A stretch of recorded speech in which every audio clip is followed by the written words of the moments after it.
하나님 말씀을 함께 보겠습니다. 오늘 이 아침 우리에게 주신 하나님 말씀은 신약성경 디모데후서 4장 6절부터 8절까지의 말씀입니다.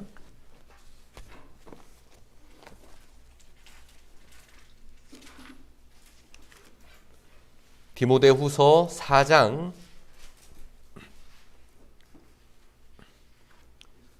6절부터 8절까지의 말씀, 한 목소리로 말씀을 읽겠습니다. 전제와 같이 내가 벌써 부어지고 나의 떠날 시각이 가까웠도다. 나는 선한 싸움을 싸우고 나의 달려갈 길을 마치고 믿음을 지켰으니 이제 후로는 나를 위하여 의의 면류관이 예비되었으므로 주 곧 의로우신 재판장이 그날에 내게 주실 것이며 내게만 아니라 주의 나타나심을 사모하는 모든 자에게 도니라. 아멘. 아멘.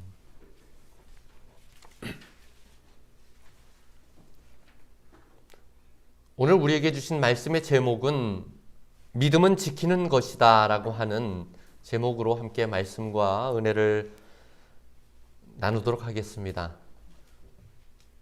믿음이라는 말이 교회만큼 많이 사용되는 곳이 또 있을까요? 우리가 믿음이라고 생각할 때에, 믿음이란 단어를 생각할 때에 믿음이라는 말을 종교적인 언어로 생각하기가 참 쉽습니다. 교회에서 참 많은 설교들이 여러분들의 믿음을 지켜주기 위해서, 또 설교자의 믿음을 지키기 위해서 설교하고 있고, 교회에서 선포되는 말씀 중에서 믿음이란 단어가 가장 많이 사용될 것입니다. 신약 성경 안에서도 이 믿음이란 단어가 230번 이상이나 나옵니다. 교회에서 우리가 나누는 거의 모든 교제와 그리고 예배는 우리의 믿음을 지키기 위한 수단입니다. 그러나 사실 믿음이라고 하는 것은 교회가 꼭 아니어도 우리가 살아가는데 아주 중요한 무형의 가치입니다. 눈에 보이지 않아요. 돈처럼 통장에 넣거나 손으로 만질 수 있는 것이 아니지만 우리가 살아가는데 물질의 가치보다 훨씬 더 소중한 것이 믿음입니다. 이 믿음이 정말로 중요한 것이라고 생각하는지, 평소에 믿음을 얼마나 중요하게 생각하는지는 믿음이 없는 상태를 떠올려 보면 쉽게 정확하게 생각할 수가 있습니다. 만일 아이가 엄마에 대한 믿음이 없다면 어떻게 될까요? 아마 아이는 하루 종일 울 겁니다. 불안에 떨게 될 거예요.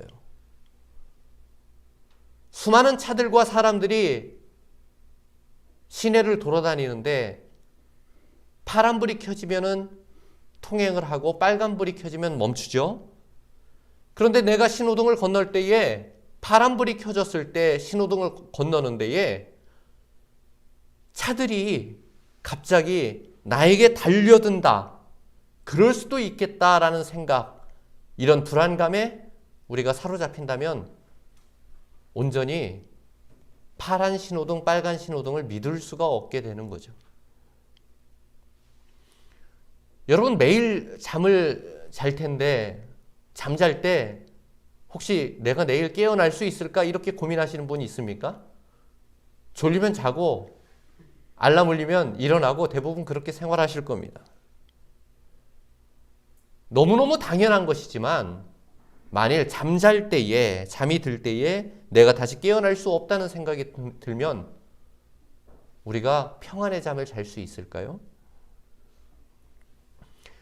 아기가 엄마랑 있으면서 웃는 이유는 엄마가 자기를 떠나지 않을 거라는 믿음이 그의 마음 안에 있기 때문입니다.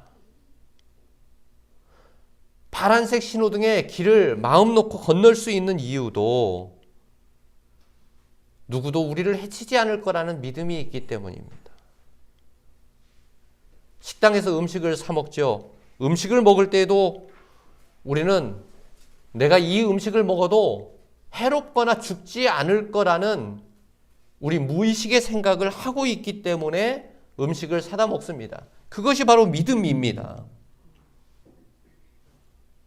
잠자리에서 편하게 잘 수 있는 이유도 내일 아침 아무 일 없이 일어날 수 있다라는 믿음이 우리 안에 있기 때문입니다.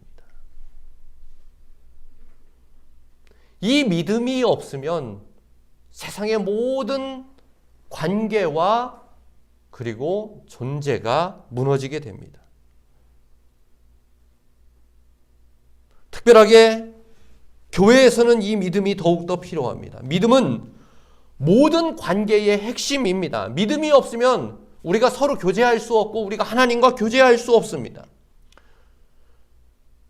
내가 누군가를 만날 때에 항상 그 만남에는 그 사람에 대한 믿음이 전제되어 있습니다. 설교를 할 때도 이 자리에 서 있으면 자리가 딱 채워지지 않으면 여러분 마음이 얼마나 불안한지 아세요? 마음이 불안해요. 그런데 내 마음 안에 야 그래도 딱 5분 있으면은 누가 오겠구나. 애들이 안 왔네. 아마 씻느라고 늦게 일어났을 거야. 5분이 더 있으면 그 다음 애가 올 거야. 제가 생각했던 2명이 늦게라도 딱 왔어요. 내 믿음대로 안 되면 어떡하나 마음이 조마조마했는데 우리는 관계를 지속적으로 가질 수가 있게 되었습니다. 하나님을 믿는다는 것이 무엇일까요? 하나님 믿는다는 것. 하나님과 계속적인 관계를 맺는다는 그런 말입니다. 만일 믿음이 없으면 관계는 깨어지게 되어 있어요. 우리가 하나님을 믿는 이유는 하나님과 계속해서 지속적인 관계를 맺기 위해서요. 믿음으로 하나님과 관계를 이어갈 수 있는 거예요. 그러니 믿음이 중요한 거예요. 만일 우리에게 하나님 믿는 믿음이 없다면 하나님과 우리는 아무 관계가 없는 사이가 되는 거예요. 여러분들 교회 나올 때도 있고 안 나올 때도 있죠. 만일 여러분들 마음 안에 믿음이 있을 때도 있고 없을 때도 있다 이러면 어떻게 될까요? 하나님과의 관계가 맺어지기도 했다가 끊어지기도 했다가 하는 겁니다. 하나님은 우리를 돌봐주시는 하나님이에요. 하나님은 우리를 지켜주시는 하나님입니다. 그런데 하나님께서 여러분들을 지키시기도 했다가 버리시기도 했다가 하나님께서 여러분들을 보시기도 했다가 딴 데를 보시기도 했다가 그러면 우리가 마음 편안하게 하나님을 의지하고 믿을 수가 있겠습니까? 하나님께서 우리에게 성실하신 하나님인 것처럼 우리도 하나님께 믿음으로 성실해야 합니다. 오늘부터 4주간 특별하게 저는 믿음이 무엇인가 라고 하는 주제를 가지고 여러분들에게 말씀을 증거하려 합니다. 오늘은 그 첫 번째 시간으로 믿음은 지키는 것이다 라고 말씀의 제목을 정했습니다. 따라서 해봅시다. 믿음은 지키는 것이다. 디모데후서 말씀을 읽었습니다. 신약 성경의 후반에 길지 않은 한 자리를 차지하고 있는 것이 디모데후서예요. 디모데후서는 사도 바울이 로마에서 2번째로 감옥에 투옥되었을 때 기록한 편지입니다. 바울이 로마에서 2번을 투옥당했어요. 그리고 2번째 투옥 당했을 때 그 이후에 2번째 투옥을 당하다가 거기에서 바울이 순교를 했습니다. 로마에 가보면 세 분수 교회라고 하는 교회가 있습니다. 바울이 투옥당했던 그 자리 옆에 세워진 교회인데 바울이 목이 잘려서 순교를 당할 때에 바울의 머리가 3번 튕긴 자리에 샘이 솟았다. 3개의 샘이 솟았다 해서 그 자리에 바울의 순교를 기념해서 세 분수 교회를 세웠어요. 그런데 디모데후서는 바울이 순교당한 바로 그 옆에 한 50m, 100m 안쪽의 거리에서 있었던 그 감옥 안에서 기록한 성경이 디모데후서예요. 그곳에서 사도 바울은 단 한 편의 단 하나의 편지를 기록했습니다. 이 말이 무슨 말이냐? 디모데후서는 사도 바울이 쓴 성경의 성경 중에서 맨 마지막으로 기록된 성경이요, 바울의 유언과도 같은 성경이다라고 하는 말입니다. 그리고 그 디모데후서 말씀 중에서 4장까지 있는 말씀 중에서 우리는 4장을 읽었어요. 맨 마지막 장의 일부를 읽었습니다. 오늘 말씀은 이렇게 시작합니다. 전제와 같이 내가 벌써 부어지고. 전제라고 하는 것은 구약 성경, 구약 시대의 제사의 한 방법입니다. 하나님께 양이나 소나 제물들을 태워서 바치는데, 전제는 특별하게 그 제물 위에 포도주를 쏟아 붓는 것, 그 이후에 제물 위에 포도주를 쏟아 붓고, 그리고 제물을 태우는 것을 바로 전제라고 합니다. 왜 하필 포도주냐? 포도주를 쏟아붓는 이유는 포도주가 피를 상징하기 때문이에요. 그런데 바울이 감옥에 갇힌 자신의 처지를 말하면서 전제와 같이 부어졌다, 내가 전제와 같이 벌써 부어졌다라고 이야기합니다. 이것은 자기가 자기의 삶을 살아가면서 하나님께 피 한 방울까지 남기지 않고 모두 쏟아 부어졌다, 자신의 모든 것들을 다했다라고 하는 것을 의미합니다. 즉 하나님을 위해서 내 인생의 모든 것을 마지막 한 방울까지 쏟아 부어서 더 이상 내게 남은 것이 없다라는 그런 이야기입니다. 바울은 감옥 안에서 자신의 순교를 직감했습니다. 그리고 스스로의 인생에 대해서, 자기의 삶에 대해서 돌아보면서 자신의 삶을 평가합니다. 그 자신의 삶을 평가했던 말이 오늘 우리가 읽은 디모데후서 4장 6절에서부터 8절까지의 말씀입니다. 바울은 이렇게 이야기합니다. 내가 벌써 전제와 같이 부어지고 나의 떠날 시각이 가까웠도다. 따라서 오늘 읽은 말씀은 사도 바울이 감옥 안에서 쓰는 마지막 유서, 마지막 유언과도 같은 말씀입니다. 바울은 자신의 인생에 대해서 세 가지를 의미합니다. 첫째는 선한 싸움을 싸웠다 라고 이야기를 합니다. 선한 싸움을 싸웠다. 인생의 목적이, 삶의 목적이 옳았다라는 이야기입니다. 둘째, 달려갈 길을 다 마쳤다라고 이야기합니다. 이 말은 삶에서 최선을 다하고 이제 마지막 결승점을 통과했다라고 하는 의미입니다. 그리고 마지막에는 나는 믿음을 지켰다라고 그렇게 말하고 있습니다. 어떠한 시련 가운데서도 모든 것을 쏟아부어서 최선을 다하고 자신의 마지막 목표였던 믿음을 지켰다라고 하는 거예요. 얼마 전에 올림픽이 끝났죠. 올림픽에 출전했던 선수들 중에서 금메달을 딴 선수도 있고 은메달이나 동메달을 딴 선수도 있습니다. 메달을 전혀 따지 못했던 선수들이 훨씬 더 많아요. 그런데 우리 선수가 메달을 땄다, 우리 선수가 금메달을 땄다라고 하는 말보다 훨씬 더 가볍게 느껴지는 표현이 있어요. 그것이 무엇이냐? 마지막까지 최선을 다했다라고 하는 거예요. 저는 유학을 준비하면서, 그리고 유학의 기간 동안에 정말 제 인생에서 이것보다도 더 열심히 했을까 싶을 정도로 저의 모든 것들을 다 쏟아 부었어요.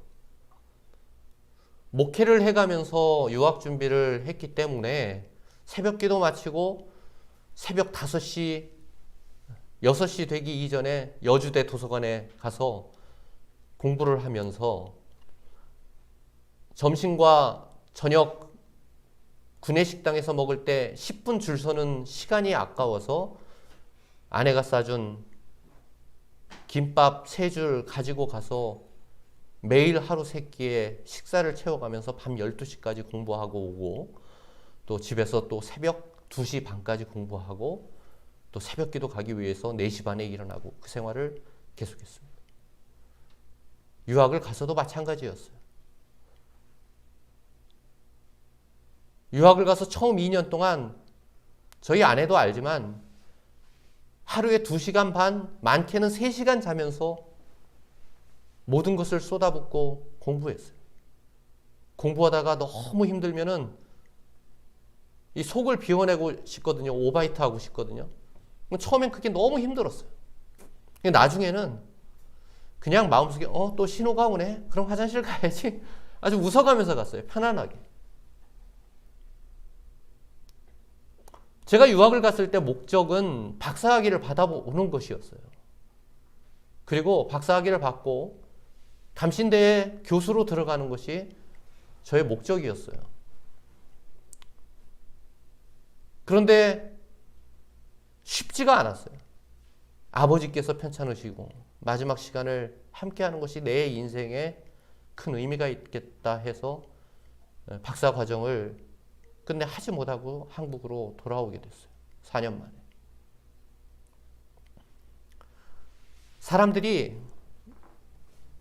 많은 사람들이 제게 이야기합니다. 참 아깝다. 아깝다. 지금도 그렇게 이야기합니다. 그렇게 열심히 인생에 노력하고 그렇게 좋은 학교를 들어가서 참 아깝다. 그런데 저는 그렇게 생각하지 않습니다. 왜냐하면 결과와 상관없이 제 인생에 무엇을 위해서 그만큼 최선을 다해서 살아왔던 10년의 시간이 없었어요. 그리고 같은 마음으로 지금 사는 오늘을 살았으면 하는 마음이 있어요. 저는 사도 바울이 마지막 자신의 유언과 같은 이 말씀을 기록하면서 나는 벌써 전제와 같이 하나님 제물에 마지막 포도주 한 방울과 같이 모든 것이 다 쏟아지고 최선을 다해 살았으며 나의 달려갈 길을 다 마치고 믿음을 지켰다라고 하는 이 고백이 얼마나 스스로에게 자랑스러운 고백이었을까 생각해 봅니다.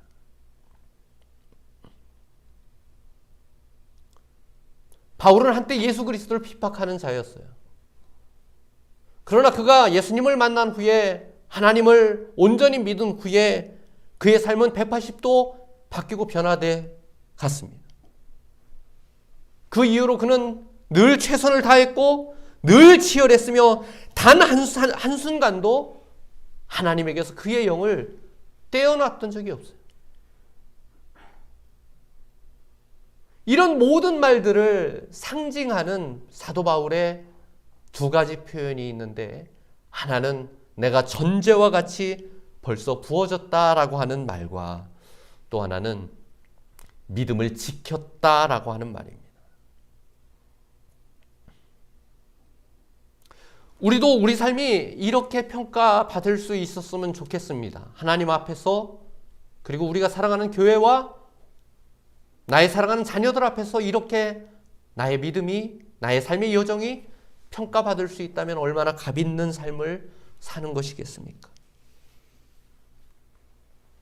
믿음을 지키는 것이 무엇일까요? 간혹 성경을 해석할 때에 원어를 해석하는 것보다 우리말 성경을 읽는 것이 훨씬 더 은혜로운 그런 때가 있는데, 오늘 말씀도 그렇습니다. 원어 성경에 보면 내가 믿음을 계속해서 가져왔다라고 그렇게 기록되어 있습니다. 그런데 그 표현을 우리말 성경에는 믿음을 지켰다 이렇게 말하고 있습니다. 말씀을 설교를 준비해 가면서 저는 묵상했습니다. 믿는다는 것과 믿음을 지킨다는 것이 같은 것일까? 저는 다르다는 것을 깨달았습니다. 우리는 모두 다 하나님을 믿는 사람들입니다. 그러나 우리 모두 항상 모든 시간에 믿음을 지켜온 사람은 아닙니다. 우리 안에는 때로는 많은 인생의 시련들과 세상의 많은 유혹들, 그리고 죄의 본성과 결단하지 못하는 나의 부족함 때문에 내 인생은, 우리의 인생은, 여러분들의 인생은 때때로 믿음을 가졌던 인생이지 믿음을 늘 지켜왔다라고 보기에는 부끄러운 인생은. 지키다는 말이 우리나라 말에서 어떻게 사용됩니까? 그러니까 나라를 지키다, 법을 지키다, 가족을 지키다, 군인이 초소를 지키다, 약속을 지키다. 지킨다는 말은 그냥 멀뚱하게 서서 자리를 차지하고 있는 것이 아니에요. 내가 믿음을 지킨다라고 하는 것은 그냥 예배 참석해서 교회의 많은 자리 중에서 한 자리에 자리 잡고 성경책 펼치고 있는 것이 믿음을 지키는 것 아닙니다. 지킨다라고 하는 것은 한순간도 잃지 않는 것이 지키는 거예요. 목숨을 지키다가 군인이 초소를 지키다가 단 한순간 빈틈이 생길 경우 사람이 죽게 되고 부대가 전멸하게 됩니다. 가족을 지키는 사람은 가족을 지키는 것에 빈틈이 없어야 돼요. 그래야 사랑하는 사람을 잃지 않게 됩니다. 지키는 것은 바로 이런 것이에요. 지키는 것은 매 순간 완전하게 하고 매 순간을 최선을 다해서 유지하는 거예요. 그러니 믿는다는 것보다 믿음을 지키는 것은 훨씬 더 어려운 거예요. 그런데 바울이 자신의 삶을 고백하면서 나는 하나님을 믿어왔다라고 이야기를 하는 것이 아니라 나는 믿음을 지켰다라고 이야기를 합니다. 매 순간 부족함 없이 최선을 다해왔고 자신의 신앙에 흠이 없었다라고 고백하는 거예요.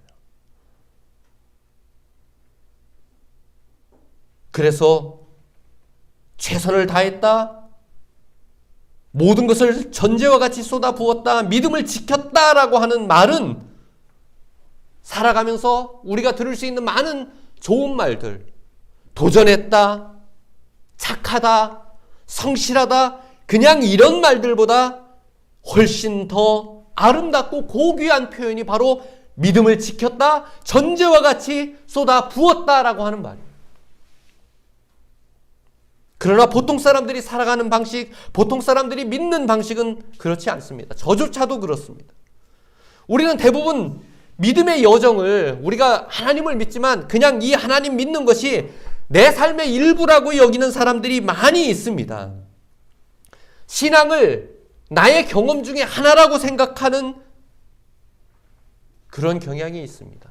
일주일 중에 하루 교회 가면 신앙생활이 유지된다라고 생각하고 그 하루 중에서도 1시간이 안 되는 시간을 하나님께 드리면 나는 할 만큼 했다라고 생각하는 많은 사람들이 있습니다. 단 1시간 예배를 드리면서도 딴 생각할 때도 있고 믿음을 잃어버릴 때도 있습니다. 지지난주에 선교사님 와서 참 좋은 은혜로운 말씀을 전달해 주셨는데 다 좋았는데 조금 짧았으면 했던 다만 저만 그렇게 생각했나요? 저희가 항상 예배 11시 45분이면 저희 예배가 끝나는데 그날 12시 반에 끝났어요. 설교가 45분, 저보다 45분 긴 거예요. 여러분들은 저에 대한 믿음 있습니까? 목사님이 설교하러 딱 올라가면 45분까지는 예배가 끝나겠구나 라고 하는 그런 믿음이 항상 있죠. 네. 저도 그렇게 믿음을 주는 사람이었으면 좋겠어요. 하나님 믿는 우리 안에 우리가 하나님과의 관계 안에 내 평생에 하나님을 믿고 하나님 앞에서 순종하고 그의 계명을 지키면서 우리도 바울처럼 모든 것을 쏟아붓고 최선을 다해서 믿음을 지키는 삶을 살아갈 수 있다면 내 삶이 얼마나 값있고 고결한 삶이 되겠습니까? 그러나 우리 마음 안에는 항상 이런 도전들이 있어요. 그래, 이 정도 했으면 적당해. 나도 최소한 그냥 남들 하는 것만큼은 했다고 생각해. 이것으로 만족하실 거야. 이렇게 생각하는 것은 믿어보기도 했던 것이지 믿음을 지켰던 것은 아닙니다. 믿음이라는 것이 무엇일까요? 믿음이라고 하는 것은 늘 한결같이 그 자리에 있는 것입니다. 한 부부가 인연을 맺고 사랑을 약속하고 살아가는데 때론 다투기도 하고 그 사랑이 깨어질 때도 있습니다. 그러나 만일 남편이 부인에 대해서 대부분의 시간을 믿음을 지키고 한두 번을 그 믿음을 지키지 못했다면 그 가정, 그 결혼의 관계가 지속될 수가 있겠습니까? 그렇지 않아요. 하나님 믿는 우리도 마찬가지예요.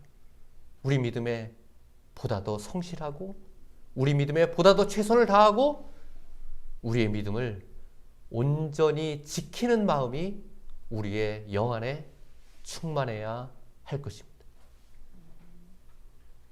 우리도 평생 살아가면서 믿음의 길을 온전히 지키고 하나님께 우리 인생을 전제와 같이 쏟아붓는 그러한 삶을 살아가는 저와 여러분들 될 수 있기를 주님의 이름으로 간절히 축원합니다.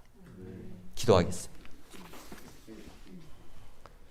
참 좋으신 하나님, 하나님께서 우리에게 모든 것들을 다 내어주셨는데 우리는 우리 믿음의 지극히 일부만을 하나님께 드리고 최선을 다했다고, 이만하면 됐다고 스스로를 변명하고 여지까지 살아왔습니다.